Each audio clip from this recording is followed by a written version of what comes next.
So, hi everyone, it's me, Shadow Lefty here, and definitely before I continue with my intro, I just want to be saying that, yeah, this video I'm going to be reacting to has been out for a while, or when I say a while, for surprisingly 4 days now.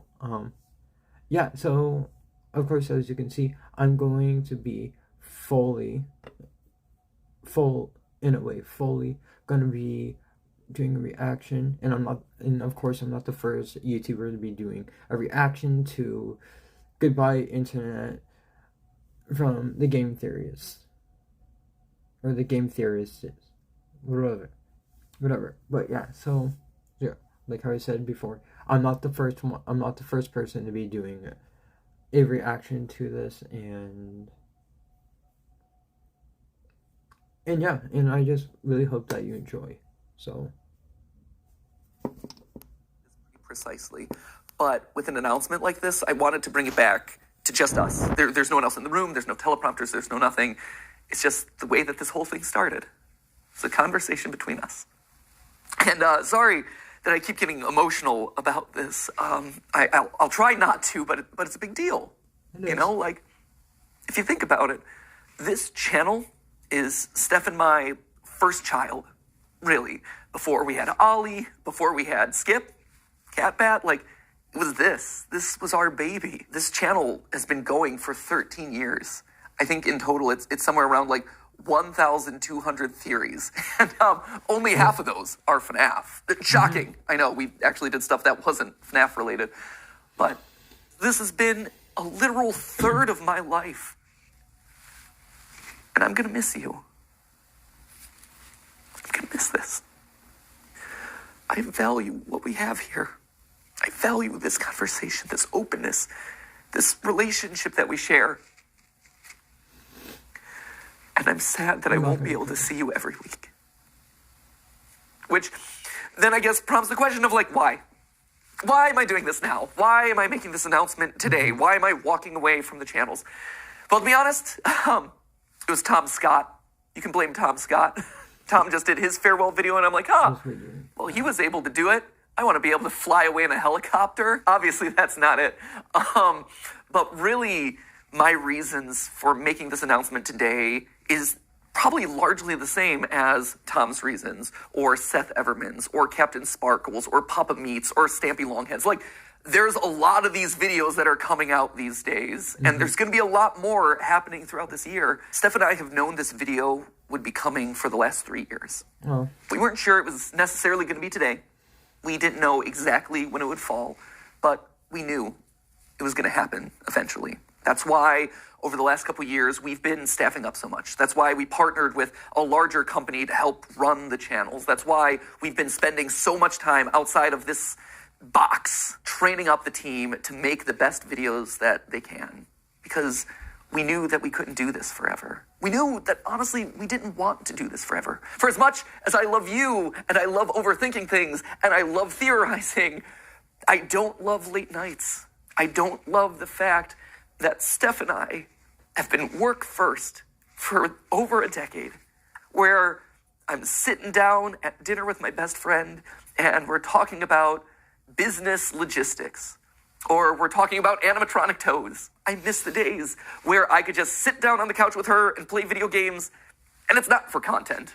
Or I'm playing a game and I'm not thinking about what theories are going to come out of that. I miss it. And so that's a big reason. That was a big one right there. But also just the internet's changing. My life has changed in the last 13 years. I mentioned Ollie before.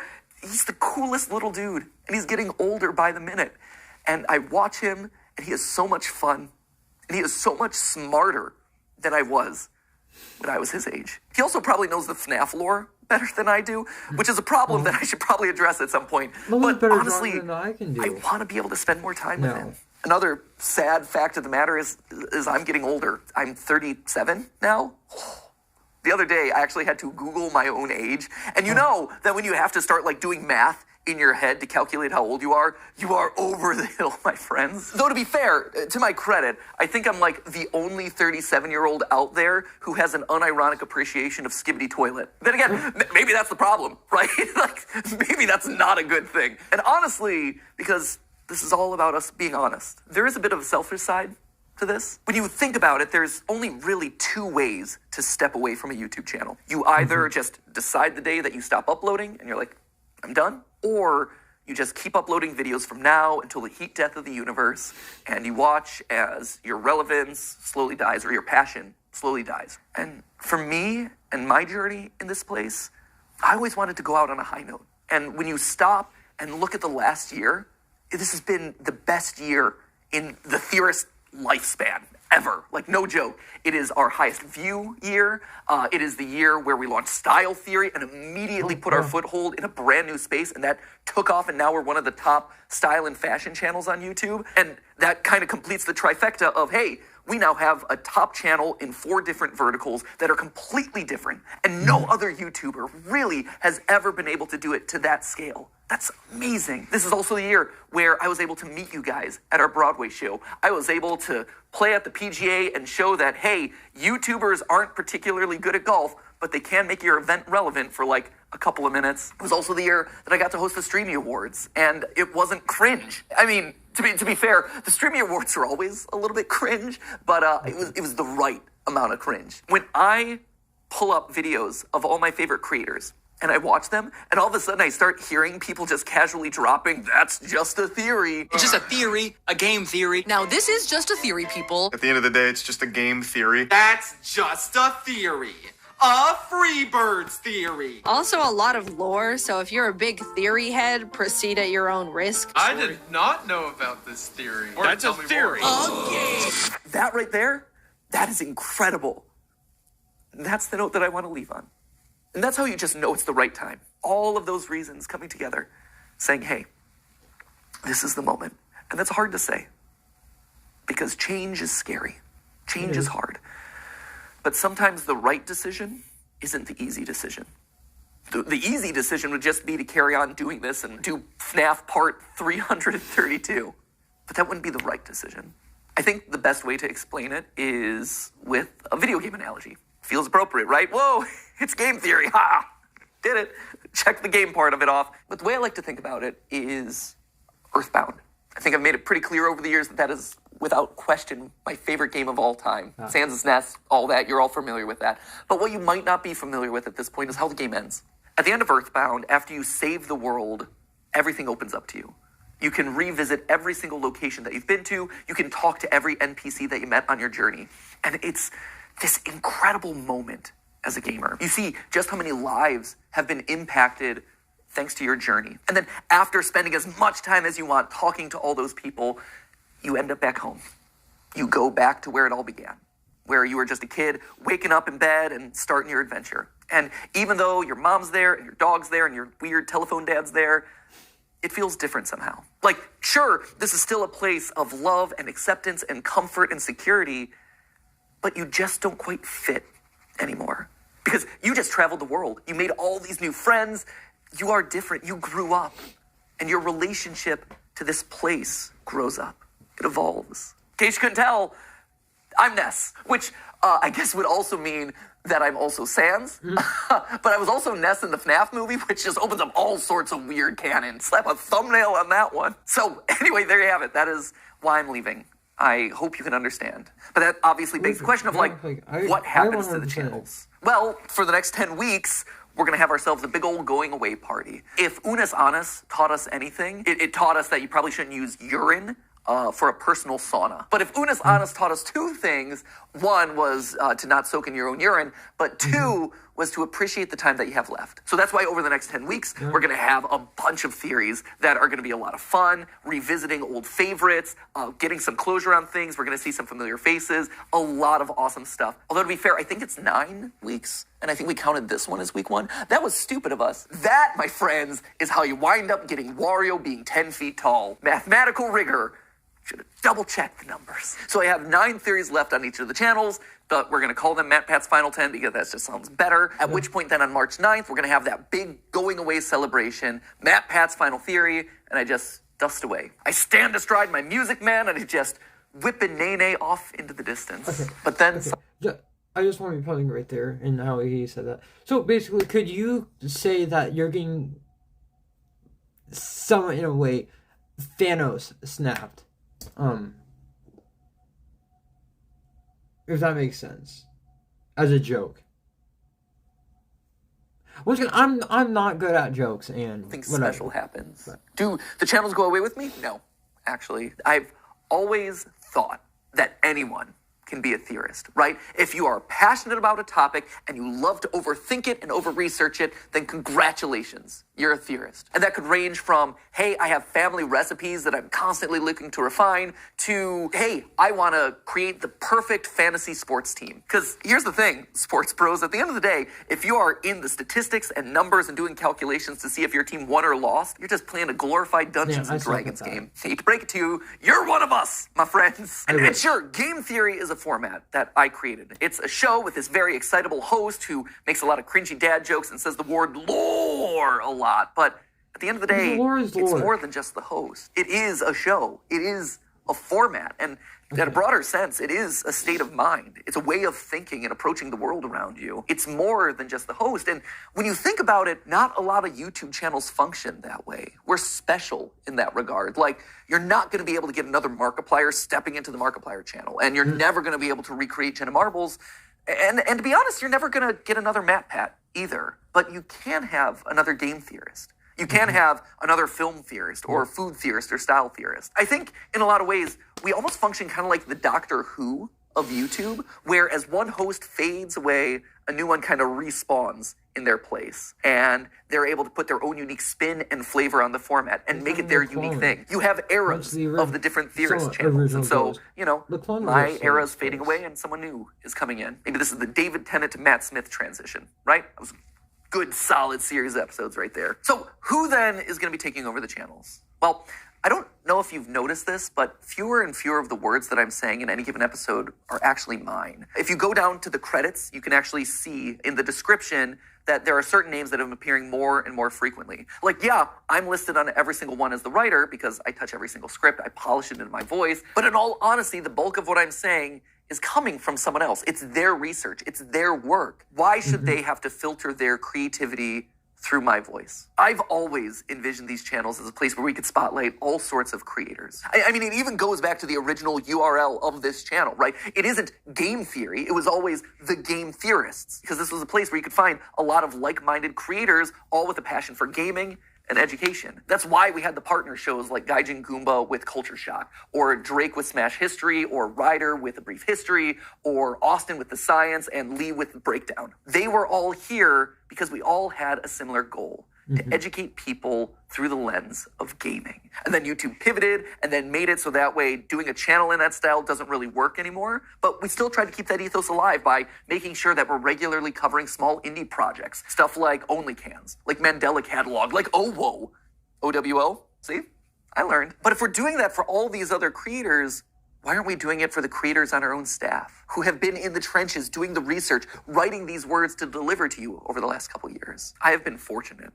I have been so blessed to have this platform available to me that you've given me over the last 13 years. But I think now it's time to pass it on to the next generation. It's time to give someone else a shot. But I realize that I'm getting off track here. So back to the question, who's taken over? First off, it's not going to one person, but rather 4. I would not wish my schedule on anyone. Like, sure, I'm willing to not sleep for the last 13 years of my life, but I feel like as old man YouTube passing this along to the next generation, I should probably do my best to try and make it more sustainable for them. It's also going to people that you're already familiar with. You've seen them showing up in shorts. You've seen them here on the couch with me for GT Live. You've sometimes seen them washing their hair with me in my own shower. Don't read too much into that, but it is accurate. Yeah. Most importantly, though, they're each an expert in their own individual subject matter, and they've been spearheading the creative of the channels for the better part of the last year. And I think what's maybe the most fascinating about all of this is that each of the 4 of them come to us from a completely different angle. You know, so for instance, you have Lee, right? Lee's going to be taking over film theory, and Lee has been with us for 10 years Oh, 10 years. It's crazy. I believe he was actually editor number 3 for the channels. We had Ronnie, and then we had Ryder, Foot of a Ferret, and then we had Lee. I think his first theory that he ever worked on was Rosalina's Peach's daughter, Peach is Dead. One of my all-time favorite episodes that we've ever done on the channel. And over time, he rose up. He had his own show on the channel here. He had Breakdown, which were these just beautiful documentaries that were edited in such an incredible way. And since then, he's been spearheading a lot of the creative on both the writing and the visual side. And then, of course, you have Amy over on Style Theory. And Amy is actually a very different case here. When she first approached us, I think it was 6 years ago, she didn't know about the channels. All she knew was that she wanted to learn everything that she could about digital video, and that Theorist was kind of the place that you went to learn that stuff. Like, we were the best when it comes to analytics and optimization and programming and things like that. She got in and she just devoured everything that we threw at her. So much so that she eventually got to the point where she was so good that she was consulting the largest mobile game company in the world based off of the stuff that we were working on here in studio. It's incredible. And all of that while being responsible for packaging somewhere around like 500 episodes across all the channels. And then she helped me and Steph brainstorm Style Theory for 2 years before the channel eventually launched, hoping that maybe one day she would be able to rise into the hosting role for it. And now here it is. And then, of course, you have Santi and Tom. Santi over on Food Theory and Tom over here on Game Theory. And interestingly enough, they both grew up watching Game Theory. We were their childhood show, which, to be fair, just shows how old we are. Santi would eventually go work at Mythical with Rhett and Link before coming here, where he is bravely spearheading Food Theory and letting me mercilessly make fun of all of his recipes. He's much better than I give him credit for. I just like giving him a hard time. And then Tom, he worked at Disney and Fox, but he knew all along that he wanted to be here, right? Like, this was his aspirational goal. He wanted to write here. He emailed us a cold email outreach. We just miraculously saw it, decided to audition him, and he crushed it. His first episode that he worked on was actually watching every single installment of the Pokemon anime to calculate Pikachu's level. And to be fair, that was his pitch. Like, I have asked people to do some crazy things in the past, but not even I'm that brutal. Like, you can only watch Team Rocket blast off so many times, but he's like, this is an episode I'm passionate about. I think I'm going to knock it out of the ballpark, and I'm going to show you how committed I am. And he has been so committed ever since. So committed, in fact, that I told him, hey, if you're joining the channels, you do realize that you're going to have to read every single FNAF book. And he's like, boom, he did it. And we're up here going crazy in the FNAF attic. But not only did he read every FNAF novel, he also read every single Hello Neighbor book. Dang. Yeah. He went that far. Currently, he's working his way through Bendy because the new movie's coming up. If nothing else, I think that really proves his level of commitment and also his appropriate level of insanity. He's a bit off the cuff at times. Like, I don't know if you saw on a recent GT Live, but Tom was here on the couch with me, and he actually denied that the moon existed, which was a choice. Main character from the chat says, that sounds like somebody who doesn't have a flag on the moon. I mean, that's if you believe it's even that. The moon? I don't think he actually believes that, but if he does, we're going to get some weird Majora's Mask theories, let me tell you. When I go out at this point, I am recognized at least 5 times. It's crazy. It's a really high number at this point. And it's a fascinating split because 50% of the time it's like, oh my gosh, you're Matt Pat. You were my childhood. I loved watching your FNAF theories. And I'm always like, well, you know, the FNAF's still going. And they're like, what? No way. And we talk about the new game and it's always really fun. But the other half is, oh my gosh, you're Matt Pat. You are my childhood. I'm watching you right now. I loved your most recent theory. That's awesome. That's such an honor. I have been so honored to be a part of all of your lives. But I think it's time for someone else to have that honor. I think it's time for someone else to get to ruin some childhoods. And that just kind of leaves us with one final question, right? Which is, what about me? You know, where do I go? Do I just retire to a beach somewhere? Do I whip a nene off into the distance? No. I'll still be here. Obviously, first off, we've got our final 10 episodes, like I said. So that's, well, it wasn't 10 episodes. However many episodes are left between now and March 9th, we got those. I'm going to be on GT Live from now until the foreseeable future, probably until the end of the summer. That feels about right. And then we have the big going away video on March 9th. After that, I, stand aside as Santi, Lee, Amy, and Tom step up and take over the hosting role. But I'm still going to be here. I'm still going to be alongside the creative directors talking about programming, brainstorming ideas for upcoming episodes. That's awesome. I love that. I don't want to give that up. But the other cool thing about this is that it opens up the door for me to turn the script. For the last 13 years, I've been commenting on other people's IP, But now that I'm stepping out of those roles, I get to create the IP. Still as a part of Theorist, but I get to create things that are going to challenge those new hosts of the channel. Things that I've had in the back of my mind from years of studying media that I can now make a reality, and the channels can comment on them. Things like, for instance, I have a lo-fi mystery series that I think you're really gonna dig. It's basically like if you took a lo-fi channel and applied an ARG narrative to it, it becomes lore-fi. I am so stoked about this. The music is sounding really good. The animations are coming together really well. That's going to be launching in a couple weeks. We'll see if Lee over on Film Theory is going to be able to solve it. In April, I'm actually going to be coming back onto Style Theory to host a giant fashion show that we're doing there. We all collectively had this thought of like, hey, online brands, online influencers are coming up with their own apparel lines. Why is there no place to showcase that sort of stuff? And then it hit us like, hey, we have a style and fashion channel. Why aren't we doing it ourselves? Creators in Fashion by Style Theory, that is coming to you in April, hosted by me. Some of the time that I'm not hosting the channels, I'm going to be practicing my runway walk. Because let me tell you, if I'm sashaying down the runway, if I'm stomping the runway, it's not going to be pretty right now. Yeah. So I need to practice that a little bit. There's also this animation show that we did a pilot for in like the middle of last year. It's basically like if you took Gravity Falls but aged it up and made it about adulting. It's really, really solid. And also there's this video game idea that I want to do for like so long that I've never had the opportunity to really like dive into and make reality. But now it's my chance to step into the role of Scott Cawthon and challenge the new game theorist. There's always been the memes about are Scott Cawthon and I the same person? Not yet, but who knows? Maybe starting later this year. And those are just the immediate things that I have on my to-do list because I want to make fun, cool things for you. And even if it's not a weekly episode, I still want to give those things to you because I think you'll like them. You matter to me. No, you are so important to me. Every single one of those people who stop me on the street, it's an honor, right? It's interesting. Because of this whole transition, I've been thinking a lot about my time on these channels and the evolution that we've gone to together. In the beginning, right, I was kind of like the edgy older brother where I would talk about like, oh, did you know that Link is dead? And let's make some boob jokes. And then at a certain point, I evolved into dad pad, right? I became a little bit more mature. I had the team around me. I had to be more careful about who I was saying was dead on a regular basis. Instead of talking about boobs, I ended up talking about Luigi's bulge. That felt like the right decision. At this point, I think I'm kind of evolving into a grandpa Pat, you know, for lack of a better term. And just like your grandparents, hopefully cool grandparents, but just like a grandparent, you know, you don't get to see me all the time. And I don't get to see you all the time. And maybe we call and talk to each other every once in a while. But at the end of the day, that grandpa loves getting to see you. Maybe he shows up at a special event. Maybe he shows up at a holiday. Maybe he shows up at the Theory Wear fashion show. Who knows? But he so looks forward to seeing you. And the love that he has for you, it doesn't go away. That grandpa is so proud of you. And he cherishes the relationship that you've had so much.